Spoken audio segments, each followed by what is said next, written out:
hello बेलो ले निकाउला बड़ा सारा છે सब ठीक ठाक આજે સેટરડે છે નાસ્તો જોઈએ નાસ્તો હું છે જુઓ તો નાસ્તો છે ને આજે મુનમુને બનાવેલું છે આ લાઈ વાળા બટાકા બનાવેલા છે પણ કેવા છે સાદા બનાવેલા છે બહુ સ્પાઇસી નથી ડાયરેક્ટ ખાવાનું ને ડાયરેક્ટ ખાવાનું એટલે રોટી હાટે એમ ખાવાનું હોય તો જરા વધારે સ્પાઇસી હાલ લાગે ચાલે પણ ડાયરેક્ટ ખાવાનું હોય તો પછી એમ જ ઓછું સ્પાઇસી એમ પ્લેન જેવા સારા છે ટેસ્ટ સારો છે અચ્છા ને આટો છે ને દૂધ છે પેલું શું કહે ડ્રાય ફ્રૂટ વાળું દૂધ છે ઈટ પર બનાવે ને તે ટાઈપનું દૂધ છે મને લાગે ઈટ પર બનાવેલું તે જોઈએ સવારે હું આવ્યો ને તે એ લોકો આખો ગઠ્ઠો પેલો ફ્રોઝનમાંથી કાઢેલો ગઠ્ઠો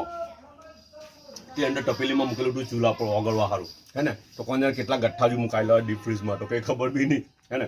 અચ્છા હવે આ ચાયની વાત જુઓ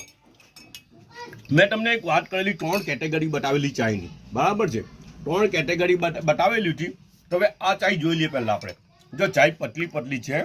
દૂધ ઓછું છે અંદર સુગર બી ઓછી છે ચાય પત્તી બી ઓછી છે ઉકાળેલી બી ઓછી છે બધું ઓછું છે ખાલી પાણી પેટ ભરીને અંદર નાખેલું છે બહુ બધું પાણી છે ઠીક છે બધા પોતાનો ખ્યાલ કરજો